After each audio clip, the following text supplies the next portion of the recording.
Buenas tardes, mis hermanos. Un placer estar con ustedes nuevamente. Ya yo me he acostumbrado, ya yo organizo mis domingos para por lo menos a las 5 de la tarde estar en casa.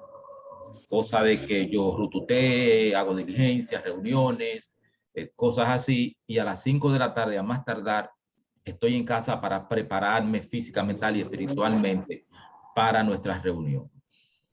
Antes de orar, vamos a hacer un breve resumen de la semana pasada. La semana pasada dejamos a José en Egipto cuando lo llevaron. Punto relevante, o sea, uno de los hitos de la semana pasada es que cuando iba de camino, cuando lo llevaban los ismaelitas para Egipto, mirando las tiendas a lo lejos, las colinas donde estaban las tiendas de su padre, José tomó la decisión de ser fiel a Dios. No importa lo que sucediera, él iba a ser fiel a Dios. Otro punto también relevante es que Dios necesitaba a José ahí en Egipto, necesitaba apartarlo de su padre porque viviendo con él, con Jacob, con todos los privilegios que Jacob le daba, su carácter se estaba deformando.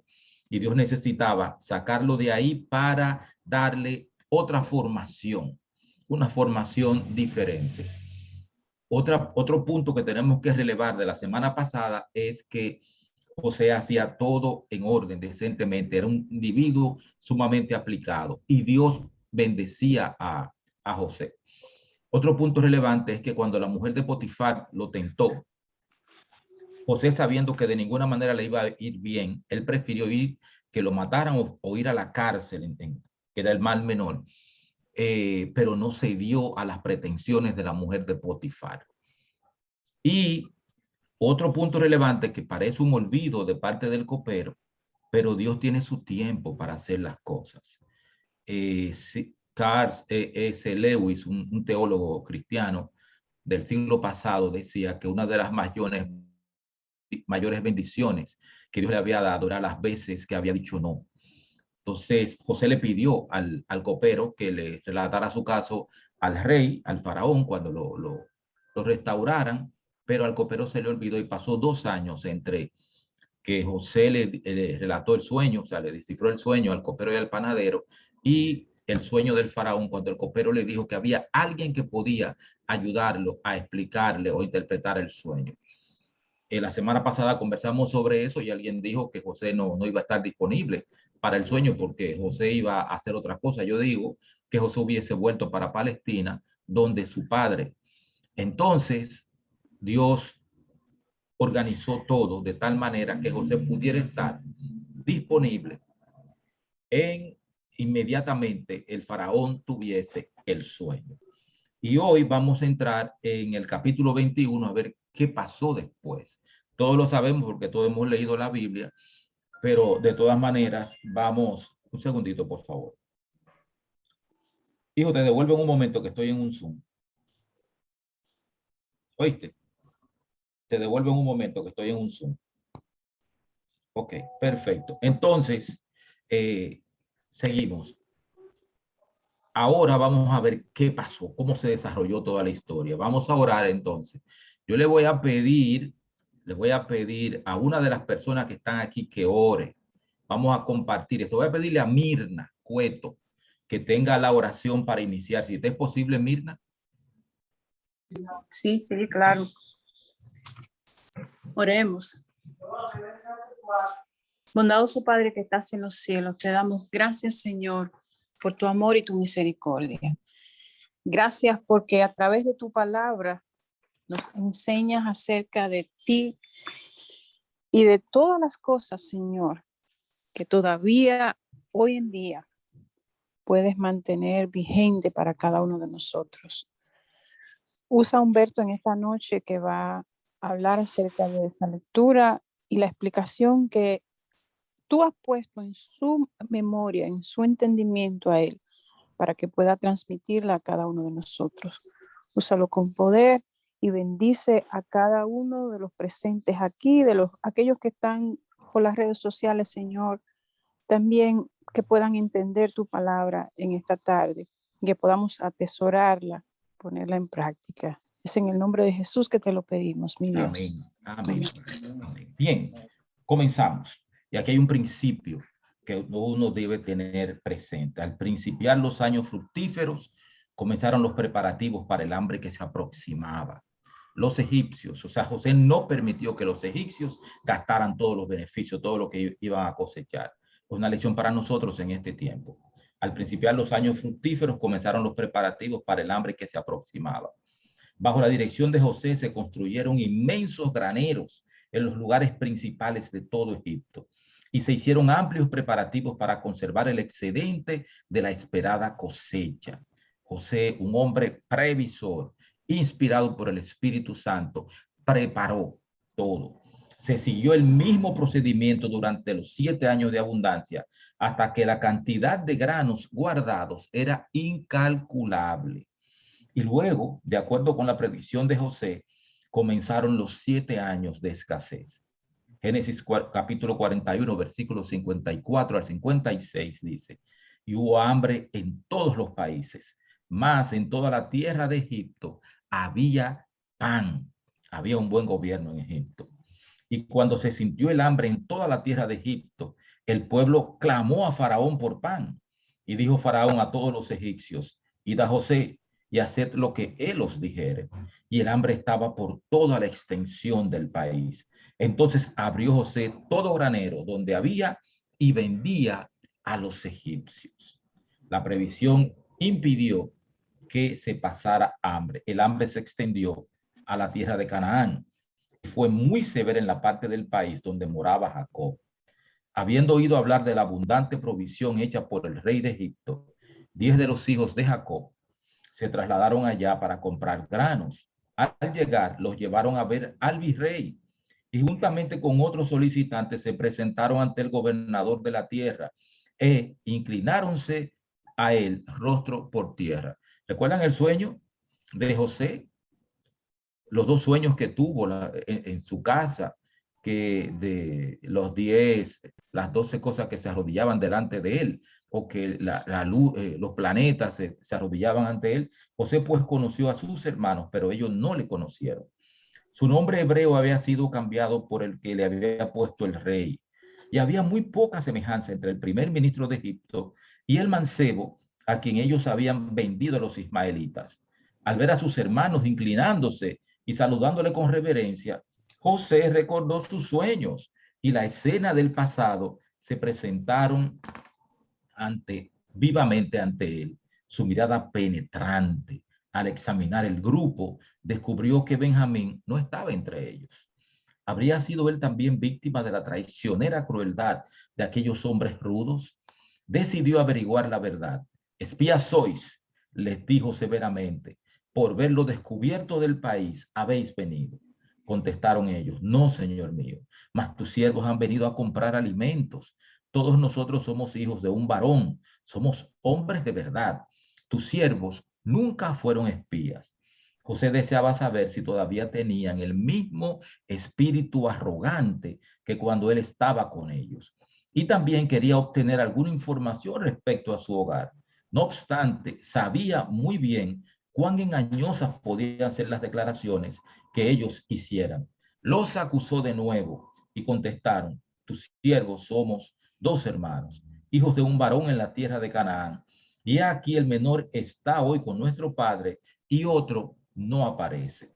Fingiendo dudar de la veracidad de lo que decían y considerarlos aún como espía, el gobernador declaró que los probaría, exigiendo que permanecieran en Egipto hasta que uno de ellos fuese a traer a su hermano menor. Si no consentían en hacer esto, serían tratados como espías. Pero los hijos de Jacob no podían aceptar tal arreglo, puesto que el tiempo que se necesitaba para cumplirlo haría padecer a sus familias por falta de alimentos. ¿Y cuál de ellos emprendería el viaje solo, dejando a sus hermanos en la prisión? ¿Cómo haría frente a su padre en tales circunstancias? Parecía posible que se los condenara a muerte o que se los hiciera esclavos. Y si traían a Benjamín, tal vez sería solo para que participara de la suerte de los demás hermanos. Decidieron permanecer allí y sufrir juntos, más bien que aumentar la tristeza de su padre por la pérdida del único hijo que le quedaba de Raquel. De Raquel. Por lo tanto, se los puso en la cárcel, donde permanecieron 3 días. Durante los años en que José había estado separado de sus hermanos, estos hijos de Jacob habían cambiado de carácter. Habían sido envidiosos, turbulentos, engañosos, crueles y vengativos. Pero ahora, al ser probados por la adversidad, se mostraron desinteresados, fieles el uno al otro, consagrados a su padre y sujetos a la autoridad, aunque ya tenían bastante edad. Los 3 días que pasaron en la prisión egipcia fueron para ellos de amarga tristeza, mientras reflexionaban en sus pecados pasados, porque a menos que se presentara Benjamín, su condenación como espías parecía segura y tenían poca esperanza de obtener que su padre consintiera en enviar a Benjamín. Al tercer día, José hizo llevar a sus hermanos ante él. No se atrevía a detenerlos por más tiempo. Su padre y las familias que estaban con él podían estar sufriendo por la escasez de alimento. Haced esto y vivid, dijo. Yo temo a Dios. Si sois hombres de verdad, quede preso en la casa de vuestra cárcel uno de vuestros hermanos, y vosotros id, llevad el alimento para el hambre de vuestra casa, pero habéis de traerme a vuestro hermano menor, y serán verificadas vuestras palabras, y no moriréis. Ellos convinieron en aceptar esa propuesta, aunque expresando poca esperanza de que su padre permitiera a Benjamín volver con ellos. José se había comunicado con ellos mediante un intérprete y sin sospechar que el gobernador los comprendía, conversaron libremente el uno con el otro en su presencia. Se acusaron mutuamente de cómo habían tratado a José. Verdaderamente hemos pecado contra nuestro hermano, que vimos la angustia de su alma cuando nos rogaba y no le oímos. Por eso ha venido sobre nosotros esta angustia. Rubén, que había querido librarlo en Dotán, agregó: no os hablé yo y dije, no pequéis contra el mozo, y no escuchasteis. He aquí, también su sangre es requerida. José, que escuchaba, no pudo dominar su emoción y salió y lloró. Al volver, ordenó que se atara a Simeón ante ellos y le hizo volver a la cárcel.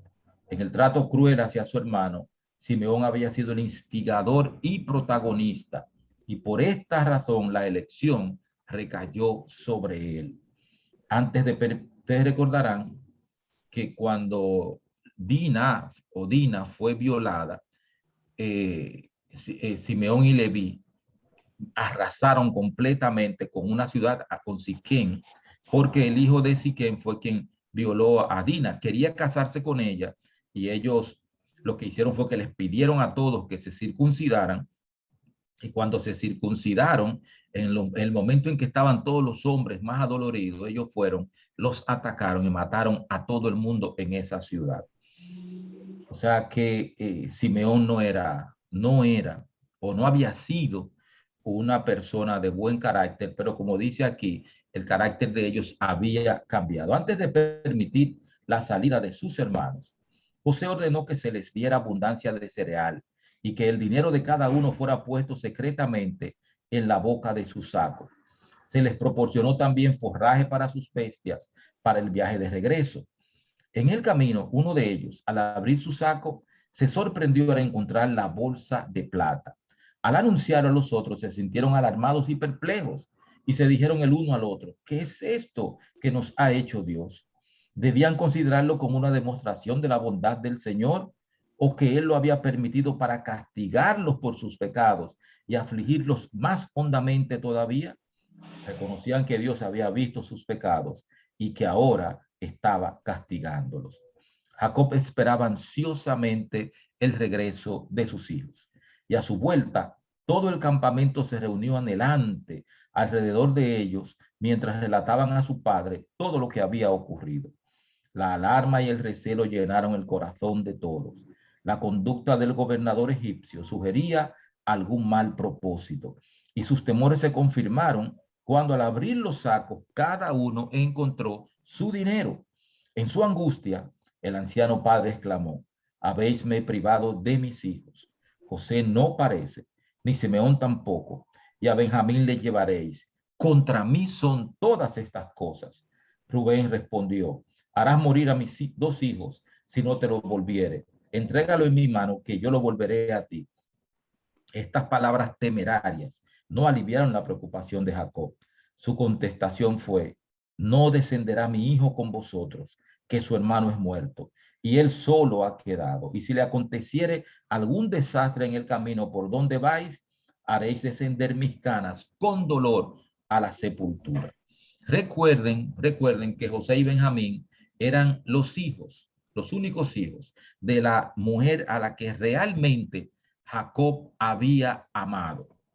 ¿Cómo se llamaba esa mujer a la que Jacob realmente había amado? ¿Quién me dice? Aló, aló, estoy solo aquí. ¿Cómo se llamó la mujer a la que verdaderamente Jacob amó? Raquel, Exactamente. aquí estamos. Esa era la mujer de su corazón. Trabajó 14 años para casarse con esa mujer.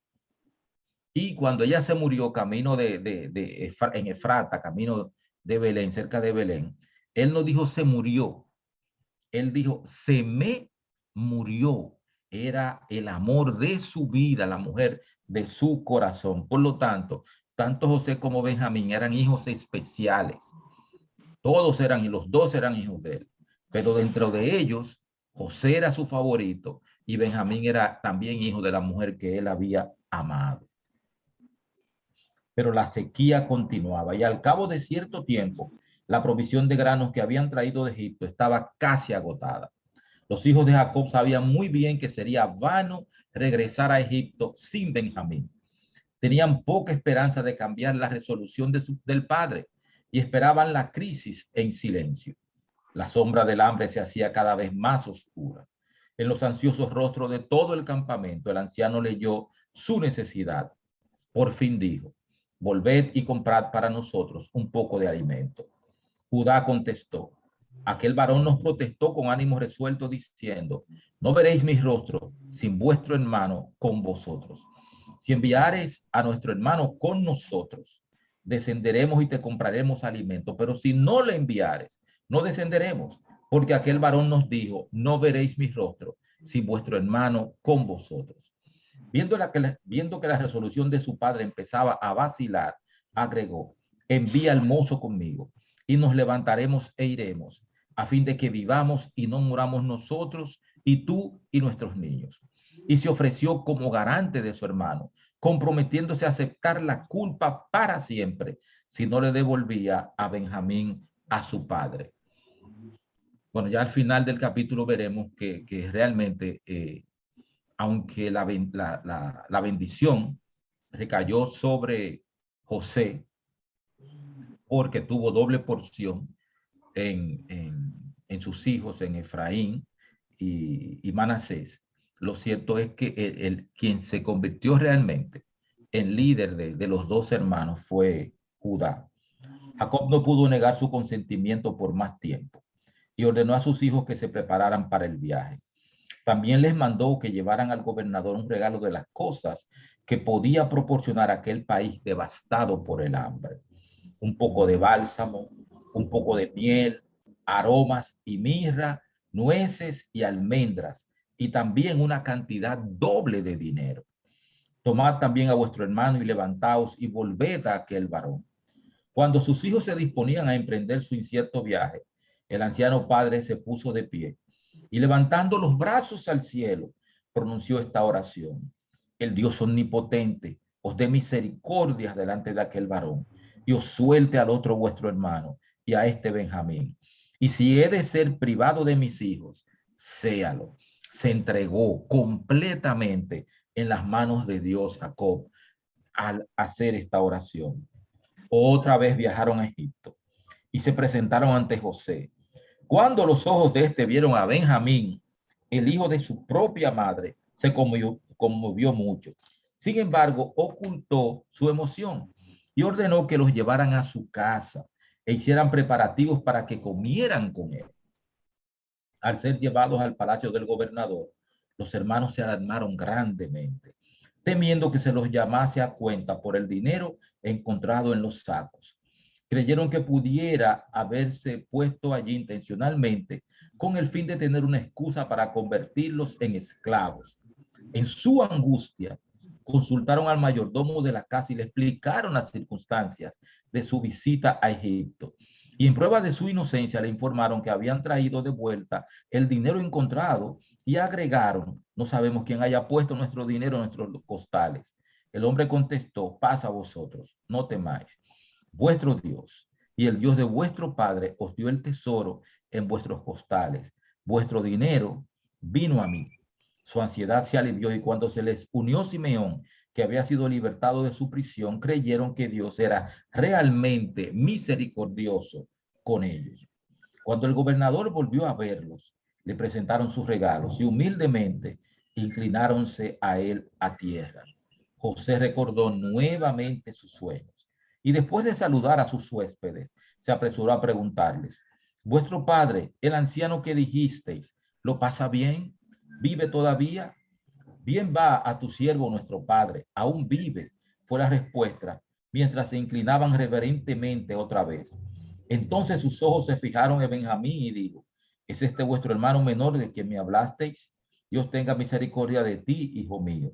Pero abrumado por sus sentimientos de ternura, no pudo decir más y entró en su cámara y lloró allí. Después de recobrar el ánimo propio, volvió y todos procedieron al festín. De acuerdo con las leyes de la casta, a los egipcios se les prohibía comer con gente de cualquier otra nación. A los hijos de Jacob, por lo tanto, se les asignó una mesa separada, mientras que el gobernador, debido a su alta jerarquía, comía solo, y los egipcios también comían en mesas aparte. Cuando todos estaban sentados, los hermanos se sorprendieron al ver que estaban dispuestos en orden exacto, conforme a sus edades. Y él tomó viandas de delante de sí para ellos, mas la porción de Benjamín era 5 veces como cualquiera de la de ellos. Mediante esta demostración de favor en beneficio de Benjamín, José esperaba averiguar si sentían hacia el hermano menor la envidia y el odio que le habían manifestado a él. Creyendo todavía que José no comprendía su lengua, los hermanos conversaron libremente entre sí, de modo que le dieron buena oportunidad de conocer sus verdaderos sentimientos. Deseaba probarlos aún más y antes de su partida ordenó que ocultaran su propia copa de plata en el saco del menor. Alegremente emprendieron su viaje de regreso. Simeón y Benjamín iban con ellos. Sus animales estaban cargados de cereales y todos creían que habían escapado felizmente de los peligros que parecían circundarlos. Pero apenas habían llegado a las afueras de la ciudad cuando fueron alcanzados por el mayordomo del gobernador, quien les hizo la hiriente pregunta: ¿por qué habéis vuelto mal por bien? ¿No es esta copa en la que bebe mi señor y por medio de la cual él suele adivinar? Habéis hecho mal en lo que hicisteis. Se suponía que esa copa poseía la virtud de descubrir cualquier sustancia venenosa que se pusiese en ella. En aquel entonces las copas de esta clase eran altamente apreciadas como una protección contra el envenenamiento. A la acusación del mayordomo, los viajeros contestaron: ¿por qué dice mi señor tales cosas? Nunca tal hagan tus siervos. He aquí el dinero que hallamos en la boca de nuestros costales, te lo volvimos a traer desde la tierra de Canaán. ¿Cómo pues habíamos de hurtar de casa de tu señor plata ni oro? Aquel de tus siervos en quien fuere hallada la copa, que muera, y aún nosotros seremos siervos de mi señor. También ahora sea conforme a vuestras palabras, dijo el mayordomo. Aquel en quien se hallare será mi siervo, y vosotros seréis sin culpa. Enseguida principió la búsqueda.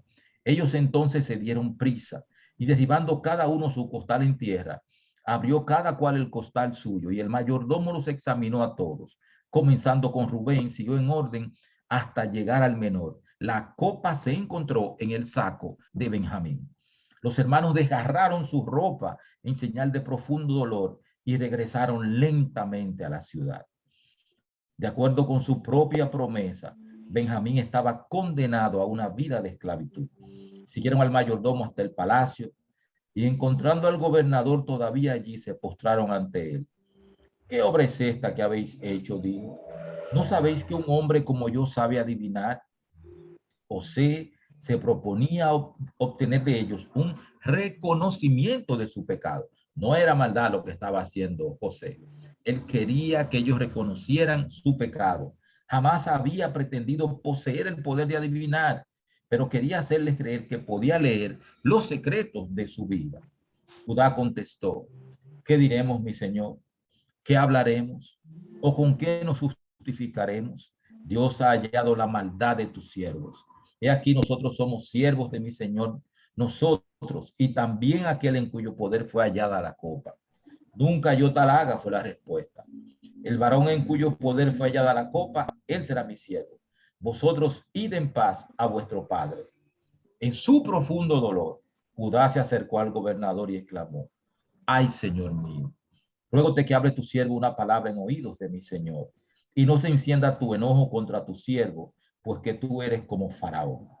Con palabras de conmovedora elocuencia describió el profundo pesar de su padre por la pérdida de José y su aversión a permitir que Benjamín fuese con ellos a Egipto, pues era el único hijo que le quedaba de su madre Raquel, a quien Jacob había amado tan tiernamente. Ahora pues, dijo él, cuando llegare yo a tu siervo mi padre y el mozo no fuere conmigo, como su alma está ligada al alma de él, sucederá que cuando no vea al mozo, morirá, y tus siervos harán descender las canas de tu siervo nuestro padre con dolor a la sepultura. Como tu siervo salió por fiador el mozo con mi padre, diciendo: si no te lo volviere, entonces yo seré culpable para mi padre todos los días. Ruégote, por tanto, que quede ahora tu siervo, o sea, Judá, por el mozo, por siervo de mi señor, y que el mozo vaya con sus hermanos, porque ¿cómo iré yo a mi padre sin el mozo? No podré, por no ver el mal que sobrevendrá a mi padre. José quedó satisfecho. Perdón, había visto en sus hermanos los frutos del verdadero arrepentimiento. Al oír el noble ofrecimiento de Judá, ordenó que todos, excepto estos hombres, se retiraran. Entonces, llorando en alta voz, exclamó: yo soy José. ¿Vive aún mi padre? Sus hermanos permanecieron inmóviles. Yo me imagino, mudos de temor y asombro. El gobernador de Egipto era su hermano José, a quien por envidia habían querido asesinar y a quien por fin habían vendido como esclavo. Todos los tormentos que le habían hecho sufrir pasaron ante ellos. Recordaron cómo habían menospreciado sus sueños y cómo habían luchado por evitar que se cumplieran. Sin embargo, habían participado en el cumplimiento de esos sueños y ahora estaban por completo en su poder, y sin duda alguna él se vengaría del daño que había sufrido. Viendo su confusión, les dijo amablemente: llegaos ahora a mí. Y cuando se acercaron, él prosiguió: yo soy José, vuestro hermano, el que vendisteis para Egipto. Ahora pues, no os entristezcáis, ni os pese de haberme vendido acá, que para preservación de vida me envió Dios delante de vosotros.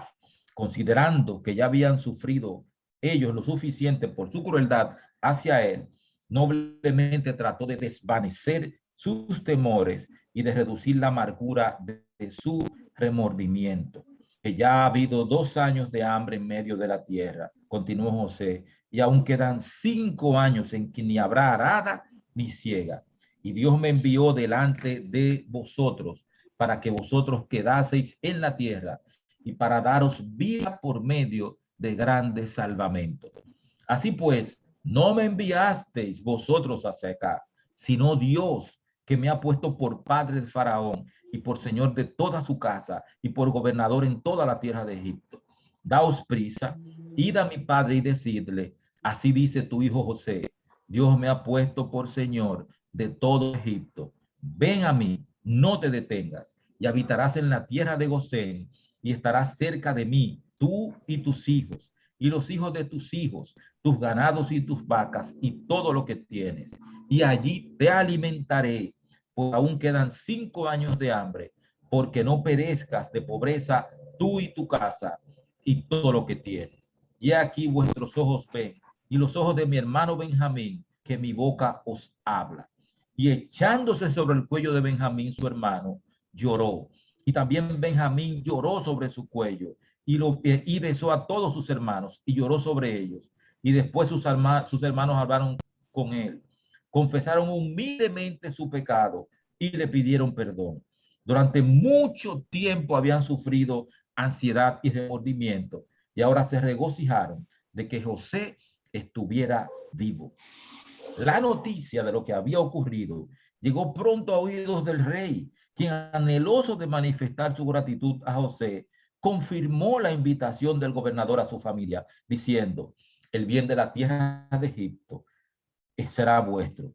Los hermanos de José fueron enviados con gran provisión de alimentos y carruajes y todo lo necesario para trasladar a Egipto a todas sus familias y las personas que dependían de ellas. José hizo regalos más valiosos a Benjamín que a los otros hermanos. Luego, temiendo que sobrevinieran disputas entre ellos durante el viaje de regreso, cuando estaban por partir, les dio el encargo: no riñáis por el camino. O sea, como diciendo, pórtense bien, yo soy el jefe. Los hijos de Jacob volvieron a su padre con la grata noticia: José vive aún y él es señor en toda la tierra de Egipto. Al principio, el anciano se sintió abrumado. No podía creer lo que oía, pero al ver la larga caravana de carros y animales cargados y a Benjamín otra vez con él, se convenció y en la plenitud de su regocijo exclamó: basta, José mi hijo vive todavía, iré y le veré antes que yo muera. Quedaba otro acto de humillación para los 10 hermanos. Confesaron a su padre el engaño y la crueldad que durante tantos años habían amargado la vida de él y la de ellos.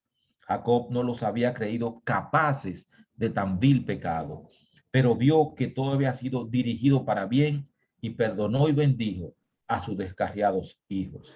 Muy pronto, el padre y los hijos, con sus familias, sus rebaños y manadas, y muchos asistentes, se pusieron en camino a Egipto.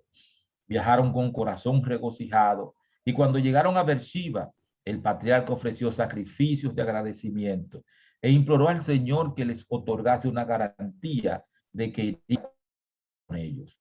En una visión nocturna recibió la divina palabra: no temas de descender a Egipto, porque yo te pondré allí en gran gente. Yo descenderé contigo a Egipto y yo también te haré volver. La promesa: no temas de descender a Egipto, porque yo te pondré allí en gran gente, era muy significativa.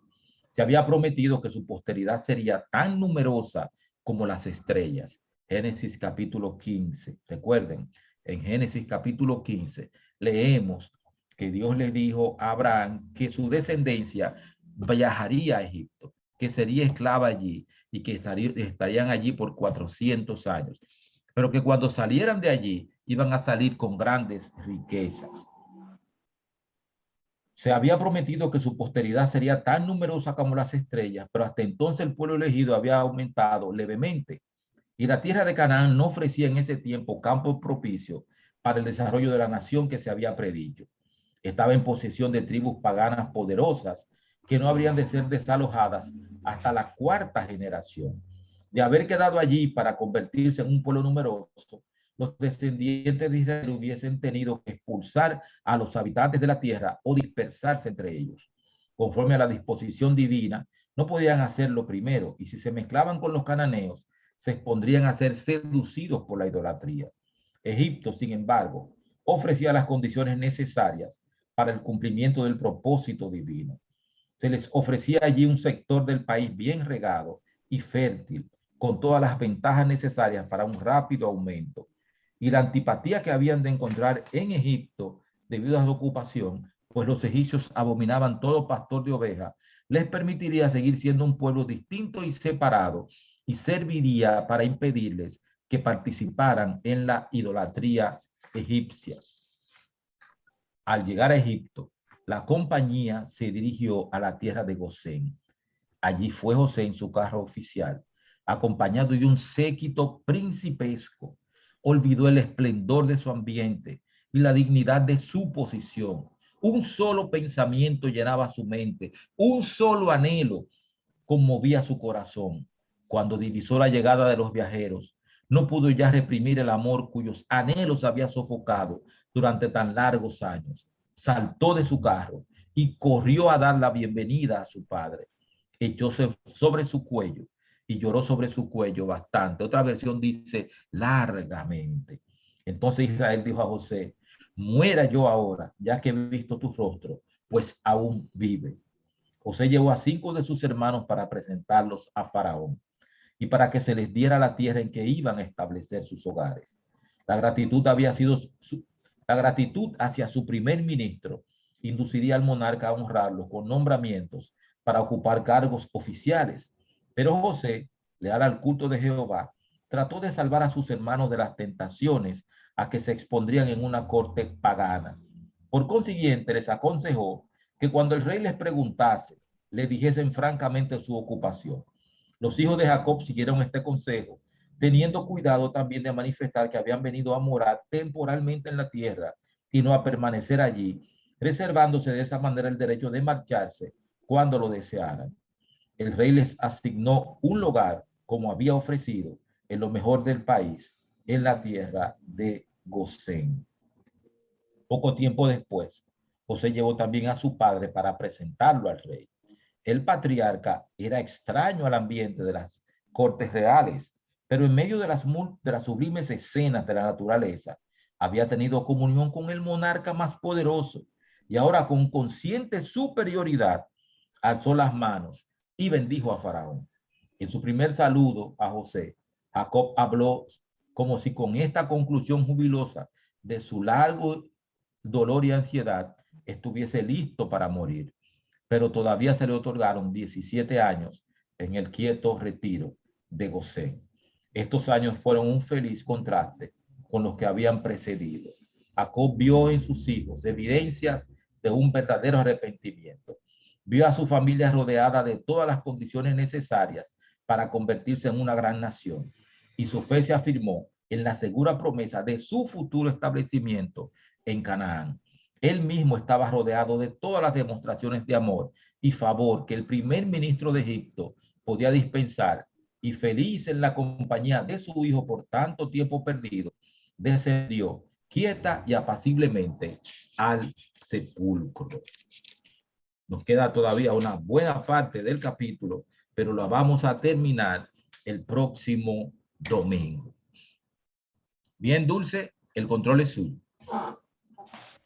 Bueno, señores, tremenda la lectura de esta tarde. Es extensa porque el capítulo es un poquito largo, es cierto. Pero tenemos unos minutitos, ¿verdad, Humberto? Claro que sí. Para que Para si quieren comentarios, comentar algo preguntas, acerca sí. de lo que hemos escuchado. Yo voy aquí dándole seguimiento a la lectura con el hermano Humberto. Voy con el libro también ahí siguiendo paso a paso todo lo que va leyendo y poniendo notitas. Pero si ustedes han captado lo que se ha leído, pues adelante, pueden comentar, porque la verdad que aquí ya se habla muy claramente de lo que significa el perdón. Sí. Dios mío, lo que es cuando a ti, miren, yo digo una cosa, a ti te puede hacer cualquier cosa una gente que no te conoce. Y ok, tú lo pasas, pero una gente que de tu sangre, de tus hermanos, Sí. que te hagan tanto daño como le hicieron a ese muchacho, ese pobre muchachito, porque era un Sí. muchachito. Y ese muchacho entregar su vida al Señor de una manera increíble, Dios mío, y no guardar rencor, mira, rabia, y encima tiene el poder en la mano para coger y darle 2 guantazos a cada uno y meterlo preso y caer la patada, Sí. porque tenía el poder, ¿verdad? Él Sí. pudo haber hecho muchas cosas, José, con esos hermanos. Sin embargo, el amor de Dios estaba en el corazón de ese muchacho. O sea, que si alguno quiere hablar, señor, abra su micrófono y opine, porque esto está muy Exacto. bueno. Voy a hablar, señores, el contraste entre esos dos. Acuérdense, eso eran un muchacho terrible, eso eran, como dijo Felicidad la semana pasada, esos hermanos de José eran unos tigres, Sí. eran bellacos. Acuérdense, esa maldad de ella destruir ese pueblo completo y a matar a esos hombres porque habían violado al hermano. O sea, eran personas terriblemente vengativas, personas terriblemente violentas y toda la cosa. Entonces, el contraste que yo veo entre ellos cuando están frente a la corte de José o de Faraón, y cuando estaban allá en su tierra natal, es un contraste muy grande, un contraste de esas personas que eran violentas, vengativas, y de esas personas que estaban arrepentidas y decían, mira, esto no vino porque hicimos este mal, y como hicimos este gran mal, tenemos este resultado, y los culpables somos nosotros por eso. O sea, ese contraste denota un arrepentimiento interesante, y José no lo perdonó, de que yo lo perdoné, están perdonados, no. José lo metió a la cárcel 3 días, y José lo estuvo monitoreando y estuvo viendo cómo ellos se comportaban para estar seguro de que ese arrepentimiento era real y que no lo estaban engañando, como habían engañado quizás a su padre al decir que él se desapareció, porque el papá todo el tiempo pensó que él estaba desaparecido. Y el mismo padre fue que dijo, quizá una mala fiera lo devoró. O sea, ese cambio del arrepentimiento de cuando, de años atrás, ¿cuánto? 15 años pasaron, más o menos. José debía tener 17 años, como 20 años pasaron. Pasaron como 20 años. Entonces, en esos 20 años hubo un cambio significativo, muy significativo en esos hermanos de José, que se vieron, y José lo tomó tiempo para palparlo. Ellos volvieron a su casa, volvieron de nuevo. José tomó todo ese tiempo para ir viendo ese cambio. Y seguro ese que quedó en la cárcel, José también lo estaba monitoreando, a ver hasta dónde el cambio era real. Exacto. Antes de descubrirse de que él era su hermano. O sea, es una historia maravillosa, y este libro nos expresa detalles que no están directamente en la Biblia, y nos sentimos fascinados con esos detalles. Exacto. Además, Dios estaba paso a paso dirigiéndolo todo. Además, también José conocía a cada uno, pero quería ver su interior. Y aunque José no era vengativo, sino que perdonó a sus hermanos, y Dios también estaba con él dirigiéndolo todo. Por eso, el Dios que nosotros adoramos es un Dios maravilloso. Amén. Y él sabía que eso iba a llevar a llegar a un final feliz, de humillación, de arrepentimiento, de paz entre la familia de Jacob. Amén. José hizo un trabajo de sondeo de la conciencia, del alma de esa gente. José quería saber si habían cambiado, si estaba lidiando con el mismo tipo de gente que lo habían mandado a ellos a Egipto. José identificó que ellos realmente habían cambiado. Además, el pensamiento de José también había evolucionado. Soy un esclavo y mis hermanos me enviaron acá. José pasó a el criterio de fue Dios que me envió. Todo esto ha evolucionado de tal manera que hay algo que la hermana Juan dice, que escribió, no recuerdo dónde está la cita, que dice que si nosotros tuviésemos la posibilidad de ver la manera en que Dios nos conduce, nosotros también nos hubiésemos conducido de la misma manera. Y eso pasó con José. José le dijo, no fueron ustedes, fue Dios que me envió aquí. Pero claro, ellos habían pedido perdón, se habían arrepentido, habían cambiado. Pero José sabía que fue Dios quien envió lo envió allá a Egipto. Y también una de las partes que a mí me impresiona es que Jacob sabía que no había posibilidad de que la promesa de hacerlo una gran nación se cumpliera ahí en Canaán. Ellos tenían el producto, sí, eso mismo. Ellos sabían, gracias Gloria, ellos sabían, Jacob sabía que ahí no iba posibilidad de crecer por todas las naciones que habían ahí. Jacob sabía que posiblemente necesitaban irse a otro sitio. Ya Jacob sabía, conocía la profecía que Dios lo que Dios le había dicho a Abraham, porque déjenme decir una cosa, los patriarcas tenían su fe fundamentada en un así dice Jehová. Cuando Abraham fue a sacrificar a Isaac, lo hizo basado en que Dios le había dicho, en Isaac te será llamada descendencia. Entonces, en Hebreos 11, 17 al 19 dice que Abraham lo ofreció confiando, porque si Dios había hecho una promesa, Entonces él sabía que Dios iba a tener que resucitarlo, iba a tener que traerlo otra vez si moría, porque Dios había dicho. Y Jacob sabía que Dios le había dicho a Abraham que iban a ser esclavos en Egipto por 400 años.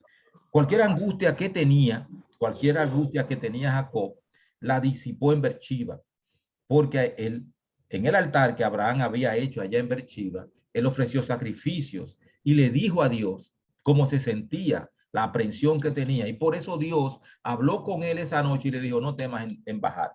Yo voy a ir bajar contigo y yo te voy a traer de allá. Yo te voy a traer otra vez a Canaán. O sea, Dios está al frente. Nosotros quizás no entendamos todos los giros que Dios da y cómo Dios hace las cosas. Y por eso nosotros tenemos que aprender a depender. Yo me lo digo a mí. Yo se lo estoy diciendo a ustedes, pero es a mí que yo me lo estoy diciendo. Hay que aprender a depender completamente de Dios. A Amén.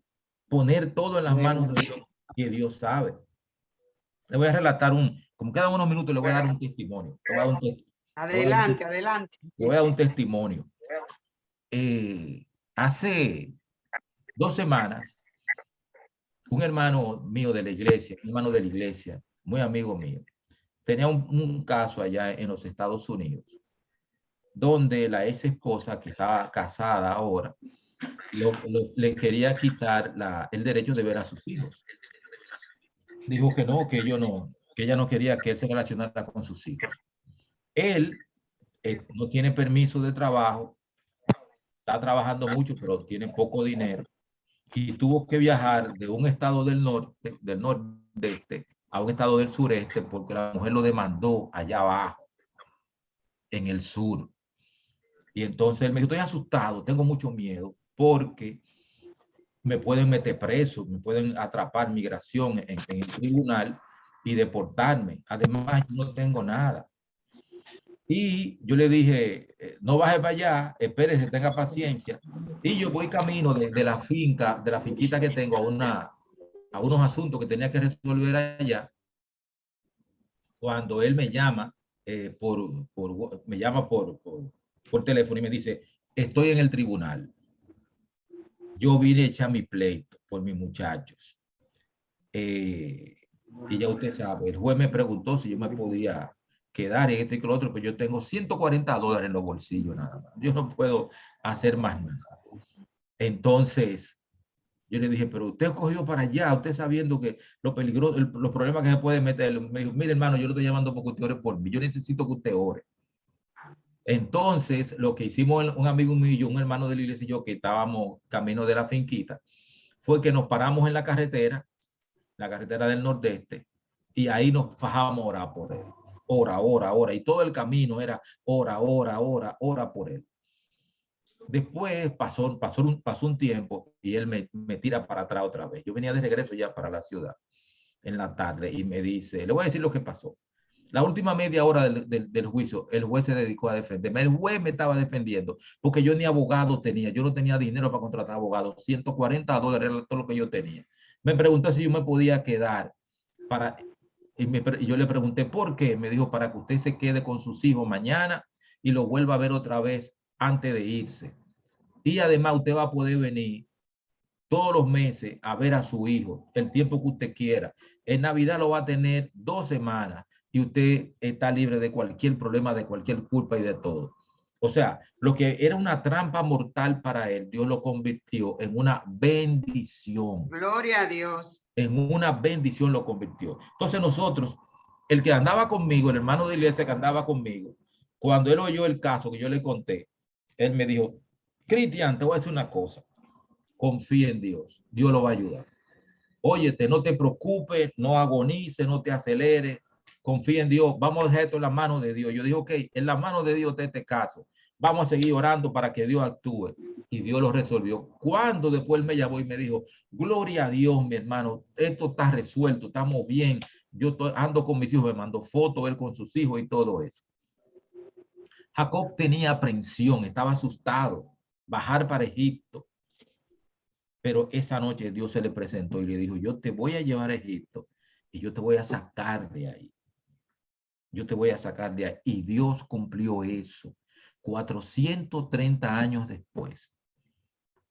después de la muerte de los primogénitos, salieron y salieron ricos, porque ellos a cada egipcio le dijeron, dame algo que me voy. Y los egipcios le dieron oro, plata, joya, ganado, le dieron de todo. Y ellos se llevaron todo lo que pudieron de Egipto. Entonces, uno a veces no sabe lo que está pasando, pero Dios sí. Entonces, vamos a aprender a confiar en Dios. Y como le dije a ustedes, esto es un mensaje para mí. Tengo que aprender, y dígaselo a cada uno de ustedes, tengo que aprender a confiar en Dios. Plenamente. Amén. Bien, el tiempo se acabó. Yo sé que